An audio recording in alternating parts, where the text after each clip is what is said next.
Rodger Citron. I'm a professor at Toro Law Center, and this is a Toro Law Review podcast. Delighted today. Our guest is a lawyer and an author. It's Joshua Perry, and we're going to talk about his novel, Seraphim.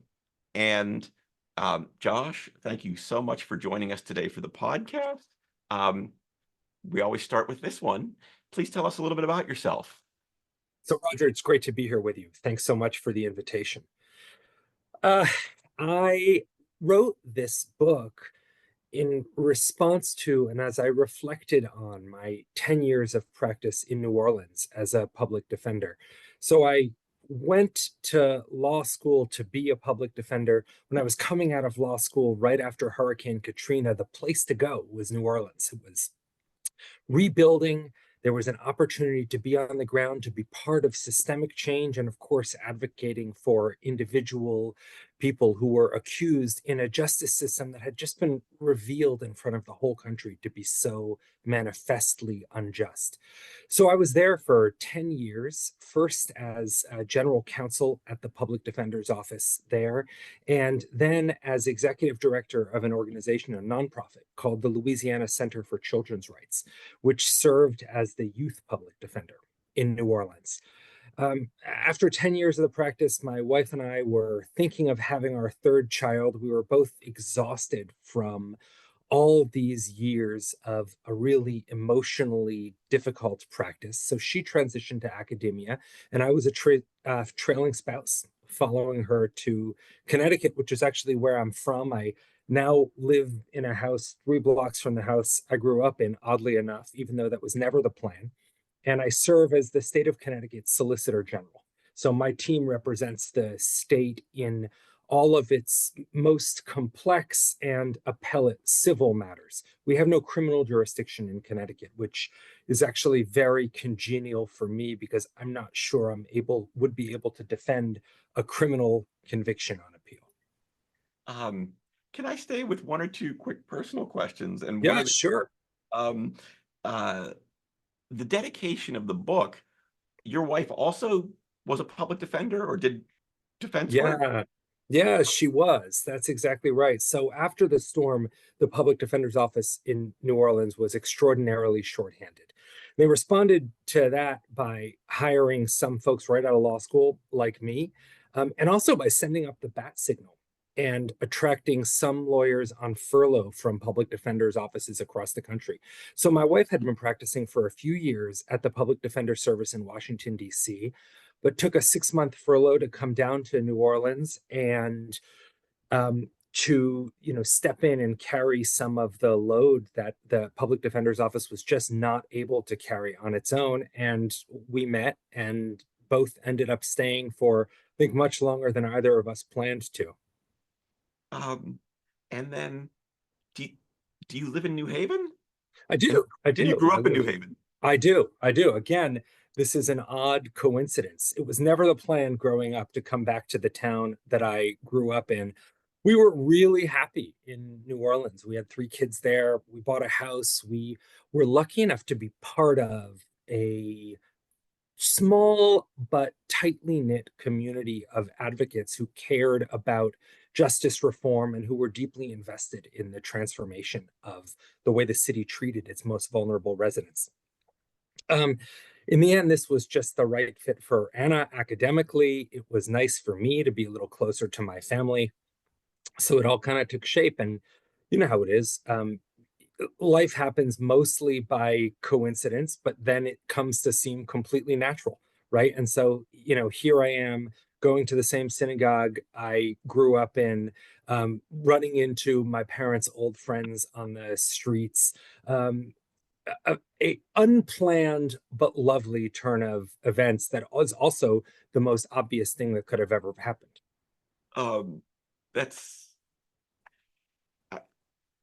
I see the seeds of a second novel. About a man who makes all the wrong decisions and ends up relatively happy.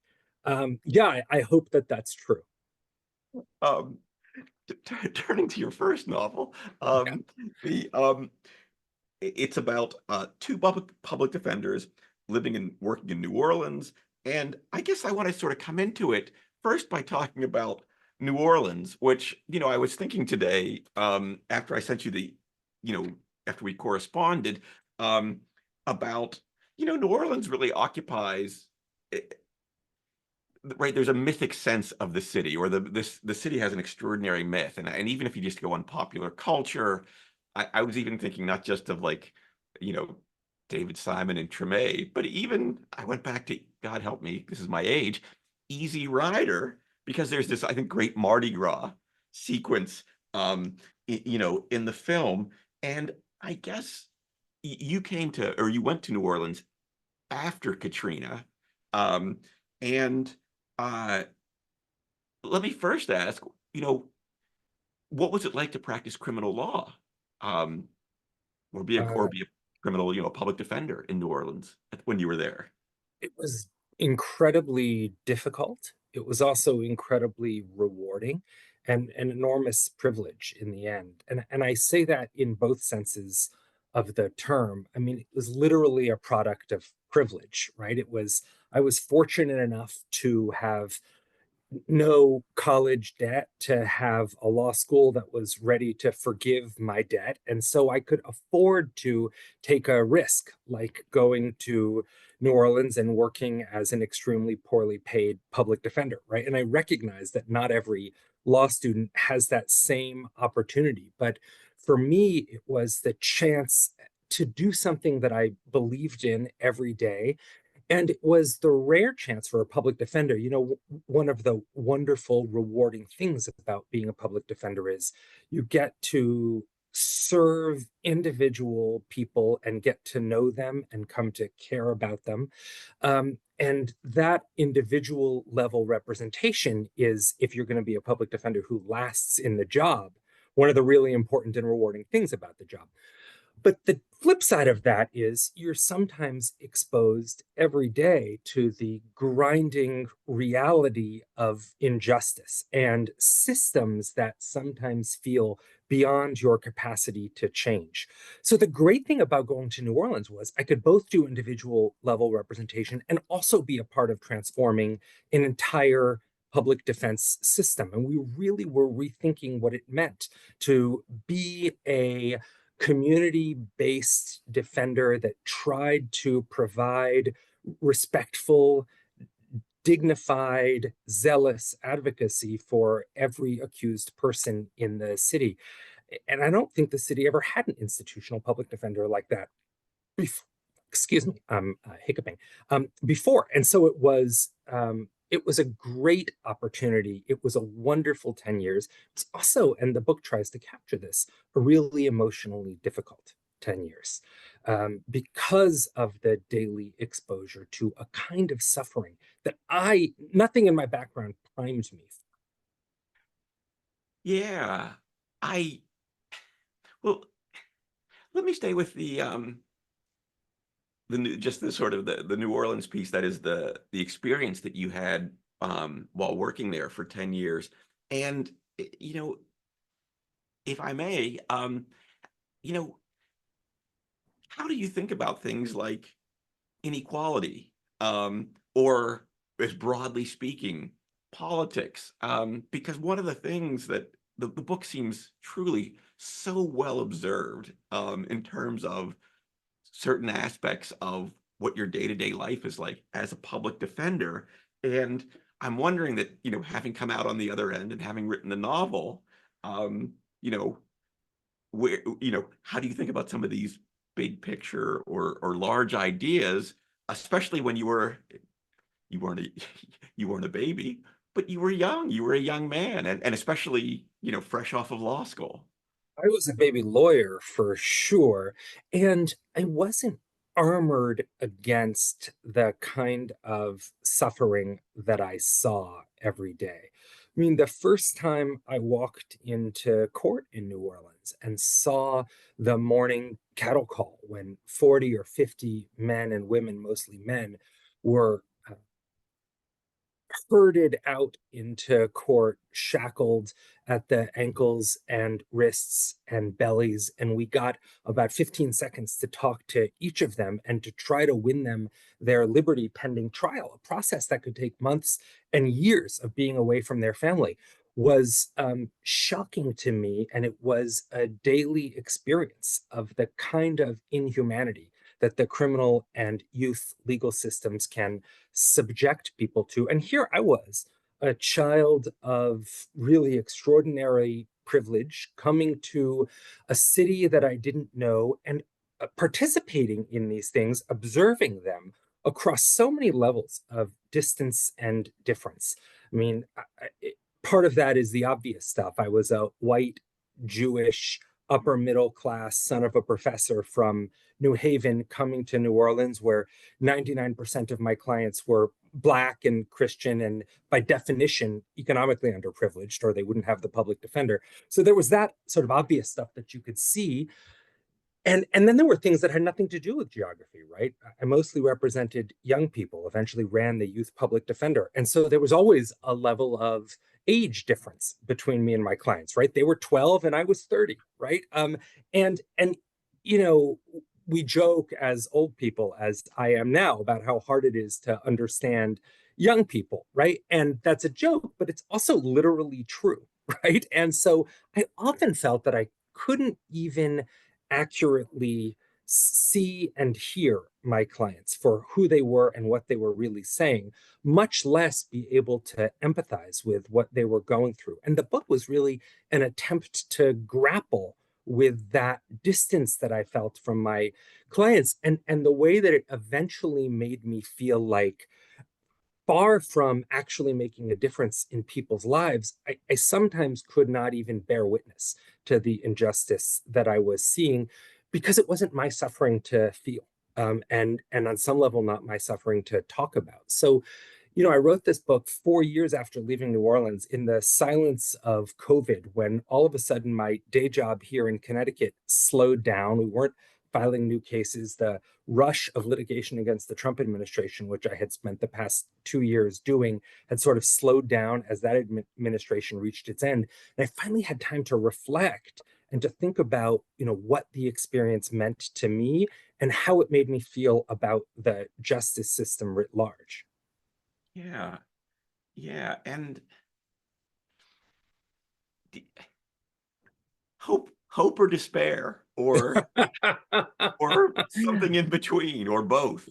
Well, it's complicated, right? A combination of both. And I'll also say, you know, as a blue state solicitor general who spends a lot of my time right now litigating in what I perceive as the profoundly inhospitable forum of the federal courts nationally, and who has given up on the idea of law as the repose of objective truth that well-meaning judges are struggling to unveil through the application of logic and reason alone. You know, my current day job is reinforcing a little bit of that sense of cynicism. You know, this past week I had the opportunity, the privilege, again, to argue a Second Amendment case at the Second Circuit Court of Appeals. I was defending the state of Connecticut's assault weapons restrictions. And there too, I was arguing on turf that felt profoundly alien to what I came through law school thinking of as what law ought to be. And there's a deep cynicism in that too. On the other hand, I was heartened every day in my public defender practice, and similarly in my solicitor general practice, by the reality that through a combination of skill and luck and commitment, sometimes you can make an enormous difference in people's lives. And I feel like if we win this case, we will make a difference in saving the lives of Connecticut's school children. And similarly, there were so many big moments and small as a public defender when I felt so lucky to have known and had the opportunity to serve the people who I worked for, who in the most difficult of circumstances, sometimes showed just the most extraordinary courage and bravery and decency. Yeah. Um, we'll we'll have more to say, or we'll talk about the law some more. But I want to just before we move on to that, just to stay with New Orleans because um, there's there's a real, or well, in my opinion, right, there's a real sort of sadness about New Orleans that I think infuses the novel, um, and for me, part of that, as I read it, seemed to be that is juxtaposing in the book, in the novel, um, you know, the characters in the story and the journey that they're on, the client and the lawyer, or the lawyers, or clients and lawyers in their stories of their cases. And yet part of it also seems to me that part of the sadness is, maybe I'm pushing this just for my own purpose, but right, that is this sort of image or mythic aspect of New Orleans. At least that's what how I'm referring to it. And um, and I wonder how much of, you know, really how you thought of New Orleans in particular, or specifically in writing the novel. Yeah, I have a complicated relationship with New Orleans. I think a lot of people who live there do. I mean, it is such a beautiful, wonderful city filled with such joyous, kind people. And it's also a city that daily witnesses a kind of sadness, tragedy, inequality that is really hard to stomach. And it's difficult in, or was difficult for me in my more cynical moments, not to think that the former depended on the latter, that somehow this condition of inequality in obvious ways and in inobvious ways was the predicate for the wonderful, celebratory, beautiful things about the city. I don't ultimately think that that's true, but it was certainly a habit of thought, I think a toxic habit of thought that I often fell into. I came to the city really, and Boris and Ben, the two protagonists in the novel, make this explicit. But this is one of the ways that the novel, I think, reflects some of my own perspective. And it doesn't always reflect some of my own perspective, but this is one of the ways that it does. They came to the city as carpetbaggers, right? They had no experience, they had no organic knowledge of the city outside of their immediate immersion into some of its worst aspects, into the sort of endemic violence and oppression of the place. Working with people who sometimes had done terrible things and almost always had terrible things done to them, surrounded by crime, theft, rape, murder.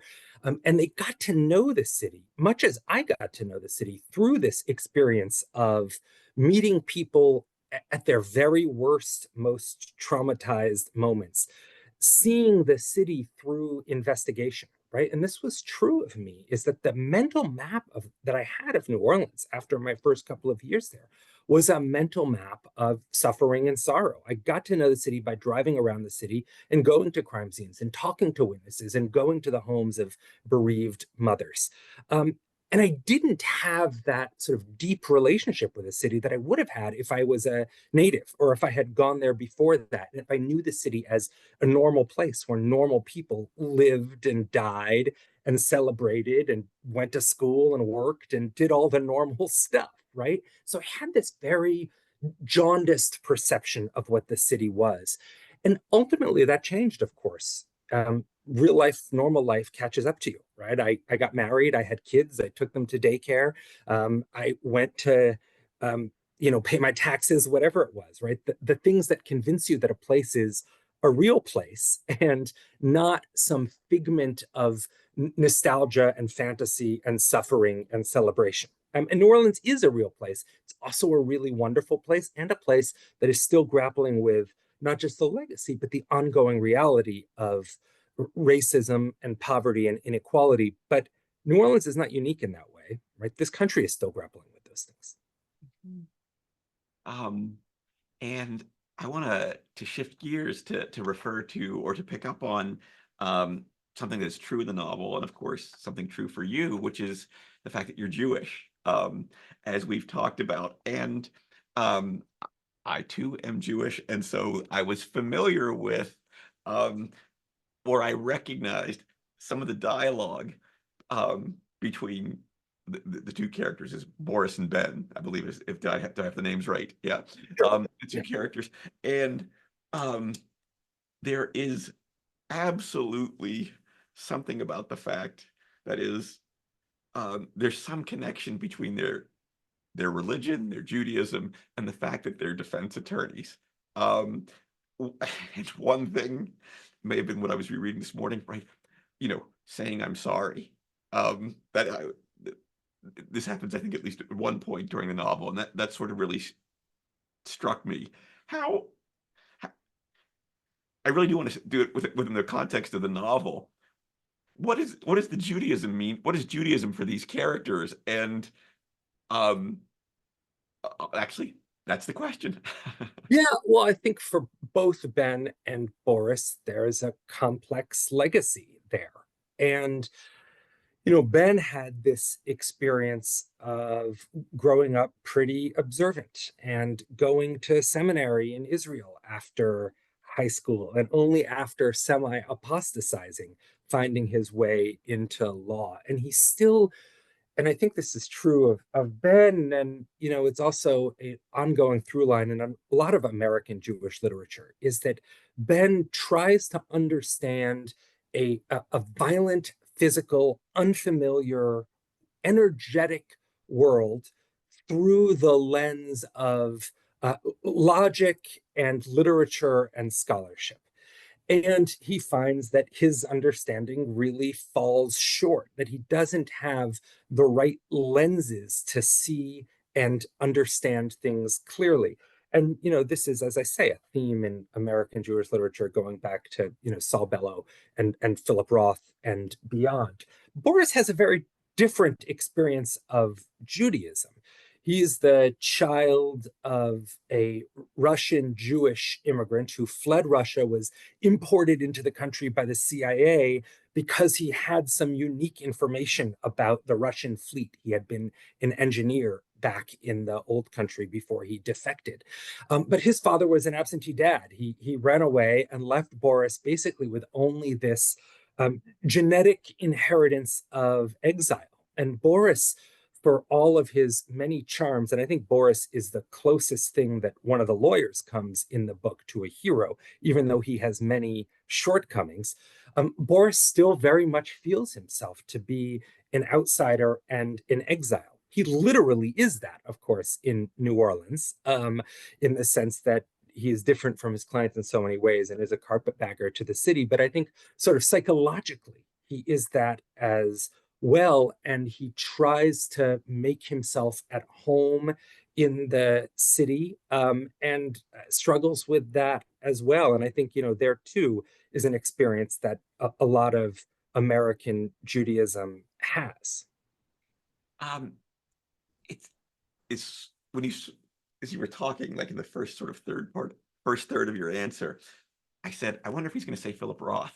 Um, and so, and I wonder, uh, you know, did did any, whether it was Roth, or was it, I think Saul Bellow may have been the other author I think you mentioned, um, did or another Jewish American author, were any of those um, specifically inspirational? And what I mean by that is, um, you know, I take it you've read some, perhaps many of these authors and their works. And so in that sense, they could be said to be an influence. But I'm wondering whether there was sort of consciously or intentionally in any way, any particular text or author that you had in mind in writing the novel. Not Bellow and Roth. I mean, they're in the air and the water, right? Like so many other great writers are. And so I would hesitate to disclaim any influence in the way that I think everything that one has read and seen can influence. And also they're such sort of august names that I would hesitate to mention them in the context of my own writing. But the answer is so no, not consciously. I think to the extent that I was consciously thinking of any influences, it was actually the American noir tradition of detective fiction, perhaps best exemplified anyway in my experience by the Philip Marlowe books. And so here you have this um, trope or this tradition in American fiction of this gritty, dark underworld through which a bold, uh, resolute, tough man walks, almost always a man in this tradition, right? And eventually arrives at what the reader recognizes as justice through a display of a kind of heroism and strength and adherence to his own idiosyncratic but ultimately accurate moral code, right? It's very much a tradition in our fiction, and some of these books are, especially the Philip Marlowe books, are quite beautiful and compelling. Philip Marlowe is an amazing character, right? So I was thinking a lot about these books as I wrote, and the book is, I think, quite deliberately a pastiche or a play on this noir fiction. Noir has a language, a sort of a straightforward, flat, unsentimental tone that I felt was really appropriate to talking with integrity about injustice and poverty and racism. At the same time, noir is pretty notoriously tone deaf to questions of racism, along with questions of misogyny and anti-Semitism and homophobia and all kinds of other really difficult habits that are in part a function of when the classics were written, and in part a function of the classics' attitude, which was the sort of veneration of this kind of prototypically white masculine toughness, right? So on the one hand, I wanted to play off of that because these folks in the book who are protagonists are definitely not Philip Marlowe, right, or Sam Spade. I mean, they're not tough. They're soft. They're not hard-boiled. They're constantly doubting themselves and irresolute. They're the last people who would get involved in a physical confrontation. And I wanted to play off of that. And at the bottom, I was concerned about the idea that there can be outsider heroes who restore a sense of justice, that everything is in its right place in our criminal legal system. I certainly didn't see that. And I think, I said earlier that Boris is the closest thing that one of the lawyers comes to a hero in the book, but still falls short of that. I think the real hero in the book is a man, Robert McTell, who is nobody's idea of a Philip Marlowe. Right? I mean, he is not always on the right side of the law. He's almost always on the wrong side of the law. He is, dishonest and sneaky in ways that Philip Marlowe would never be, right? Philip Marlowe's trademark is straightforwardness. He'll tell it like it is, even if it gets him punched in the jaw, right? But what we find in Robert ultimately is a kind of a loyalty and sense of sacrifice that I think genuinely is heroic. And I wanted to draw that out too, because, in my experience, the most rewarding relationships that I had, the people who I admired most in my practice were not fellow lawyers, although I had plenty of those who I admired, and almost never judges and prosecutors, but very frequently my clients and their families. Mm-hmm. The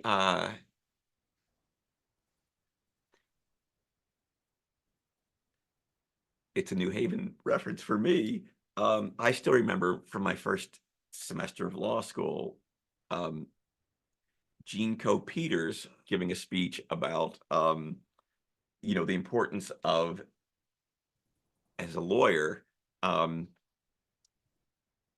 do you represent, and the and the importance of that, and understanding that And she said that she really wanted to be, um, I'm Gene Co-Peters for this person. That is the idea of representing an individual. And that was very important to her. And I think personally, I mean, I've always been drawn to, when I practiced, to government law. I almost like the impersonality of it. That is the approximation with the public interest. And yet, on the other side, on the defensive side, there's there's the personal aspect, which I think is, you know, I've heard people talk about being so rewarding. Uh and so did you did you how did you decide, I guess here's the question, how did you decide that you wanted to become a public defender? Did you have any sort of sense about what the relationships would be like, or what the life would be like, or was it, I believe in the Constitution, or something else? I have no idea what the answer to that question is. I knew when I went to law school that I wanted to be a public defender, but in all honesty, I have a great deal of trouble understanding how I knew that or remembering what I thought it would be like. It was not like that, whatever I thought it would be like. My experience of life as a public defender was very much an experience of profoundly hard work. I mean, long hours. I mean, intellectually demanding, but also emotionally demanding. Intellectually demanding in a very different way than my current job is intellectually demanding. But emotionally demanding to a far greater extent than any job that I've held subsequently. In part, it was demanding just in the sense that it asked a lot out of me. You know, constantly building relationships, demonstrating that you are trustworthy to everyone in the world who is primed to distrust you, right? Those are your clients, judges and prosecutors who were profoundly distrustful of the changes that were happening at the public defender's office and what they perceived as an unwarranted adversarialism, what I perceive as the essence of zealous representation. Clients, their families, witnesses. I mean, nobody who I dealt with on a day-to-day basis had any reason to give me the time of day, much less trust me. And so you're constantly putting yourself out there to try to build these relationships. And then, of course, emotionally demanding also in the sense that it is emotionally difficult, right? Not just that it requires a lot, but that the outcomes and the process is often so demoralizing. And that was very much my experience of the work. It was also my experience of the work, of course, or I wouldn't have stuck with it for 10 years and many days wish I was still doing it, that there were profoundly rewarding and meaningful things about it. Big things. It was nice to win cases every once in a while, right? But if that's all that is motivating you, then you probably shouldn't go into public defense because the wins just don't come that frequently, especially in a place like New Orleans, where everything in Louisiana, which at the time was and no doubt soon will be again the incarceration capital of the world. It only fell to second place, so I think it will climb the charts again in short order. Um, and the scale of the punitive urge that I saw was something that I simply wasn't prepared for as much as I could intellectualize it. And watching families be taken apart, watching people, lose track of their loved ones and sort of vanish into incarceration. People as young as 15 or 16 years old, condemned to spend the rest of their lives in prison was very, very difficult. And part of what's difficult about it, and it's difficult even to talk about it, is that it's not your suffering as the lawyer, right? And you gestured towards this earlier. When you represent someone, you are the agent and not the principal, right? And that means a lot of things. But one of the things that it means is ultimately it's not your life that's at stake. At the end of every day, however late the day went, I did get to go home to my nice house and my toddler children and my wife and a good beer and whatever it was. And my clients did not. And so you're grappling with this secondary trauma and also grappling with guilt at the fact that you're even experiencing this because you ought not be, you are not the main character.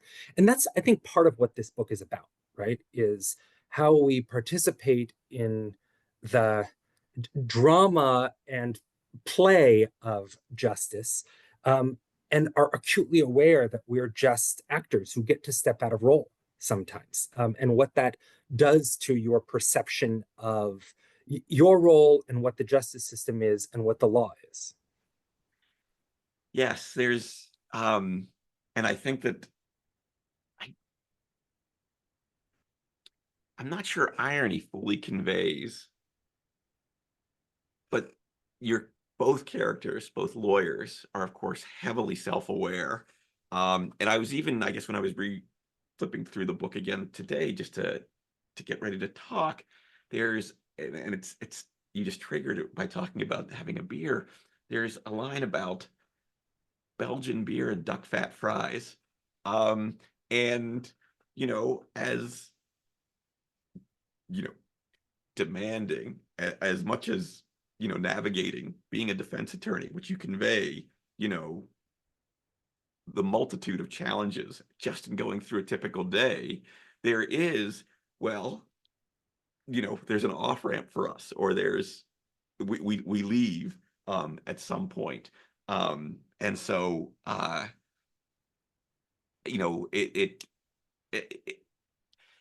it's I'm going to use one of your words, right? It's complicated, right, to sort of sort out, right, role and person, or those types of questions. Let me and I guess in talking that through, one of the things that struck me about Ben, in his relationship with his client, the son, the younger of the two, and I don't want to say much more on that.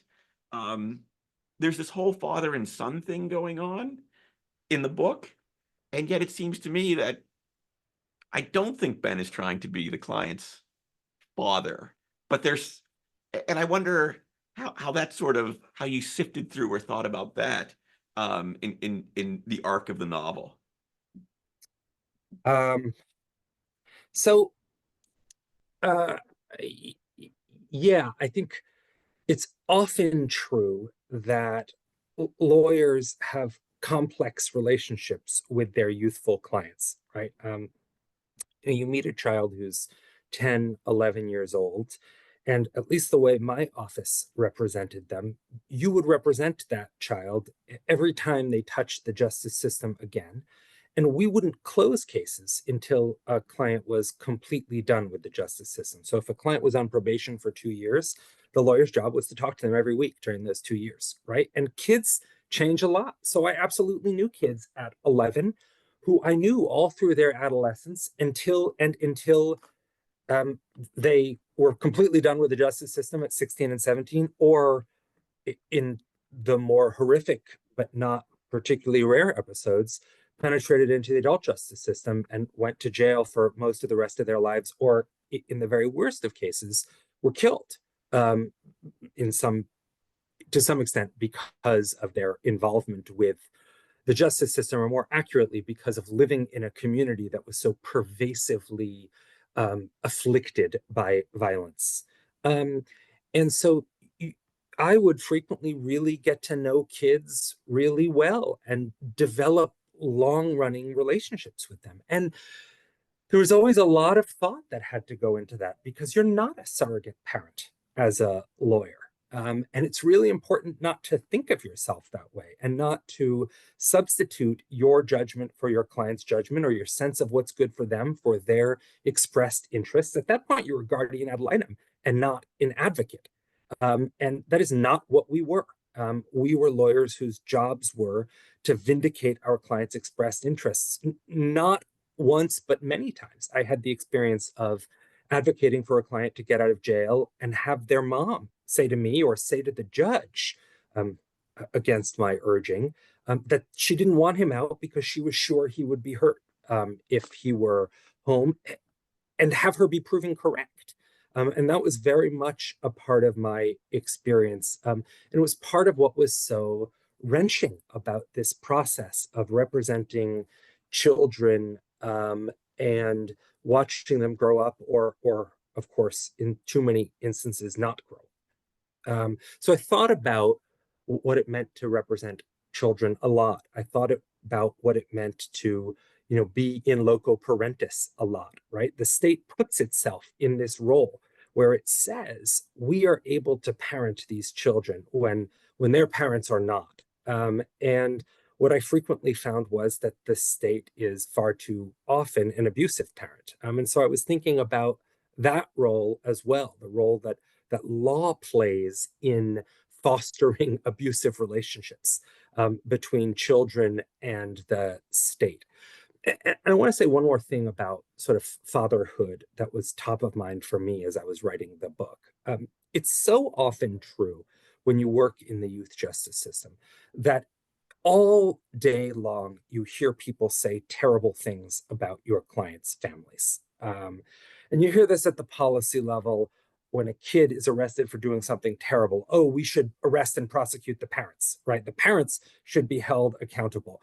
All the way down to little things, right? About how parents are irresponsible. If parents were better parents, we wouldn't be in this predicament. And look, it's no doubt true that too many kids in the youth justice system have been let down by everybody who surrounds them.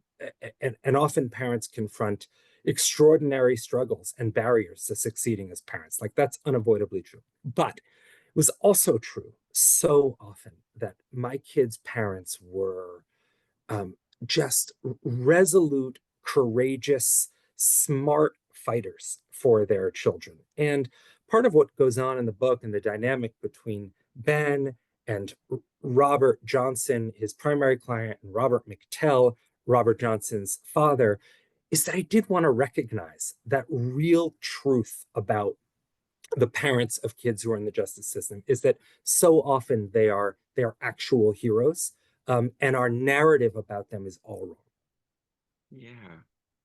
Um, the I really tried not to talk too much about the plot of the novel because I really think um people should really read it. They should read it for themselves. They should. And then they can listen to the podcast for the deep cut, for the deep frame. Um, the the last thing I wanted to touch on, um, and uh, I do have a fancy or I enjoy doing law and literature type podcasts, and this is certainly one. Um, and the sort of way I want to ask this question is, and I think you've alluded to this or even said it previously. It seems to me that you had to write this as a novel. That is, you couldn't write a memoir. Um, and part of that, of course, has to do with confidentiality and the attorney-client relationship. But I think part of that also has to do with your awareness of um, uh, really going back to one of the first things you said, the privilege of being able to represent.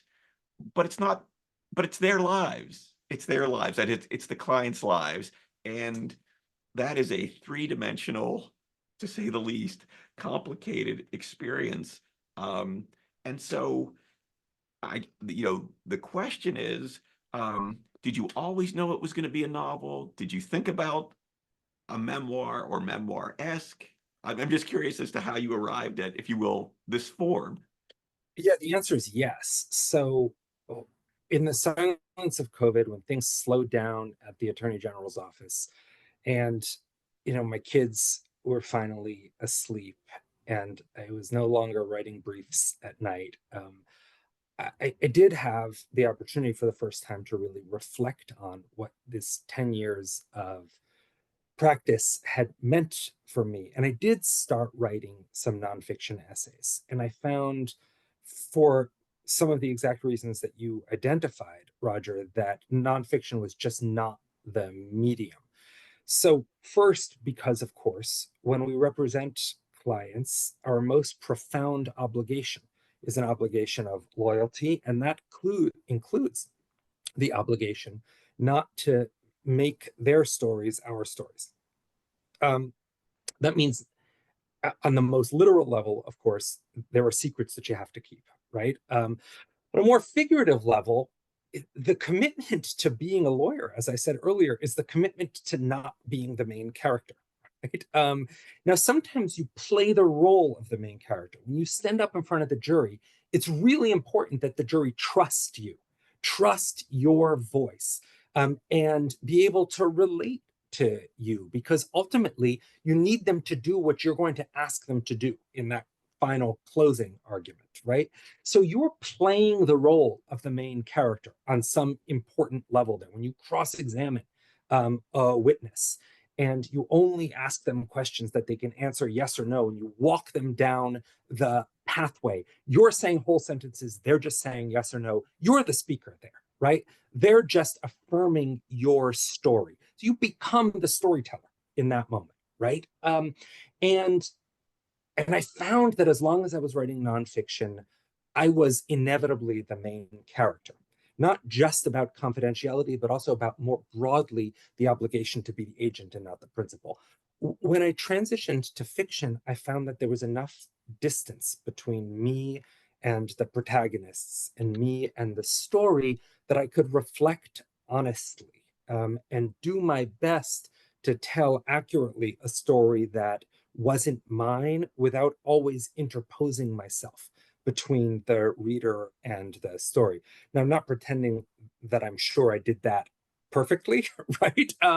And I know that it was a struggle all the time to feel like I was accurately presenting a world that I always observed as an outsider. Um, but but it was the best way that I could come closest to it was by writing fiction. Yeah. Well, this is the sort of catch-all question at the end. I know, I'm sure at some point you've taken depositions or perhaps to ask this question of, is there anything that we've left out or, which let me rephrase from our discussion.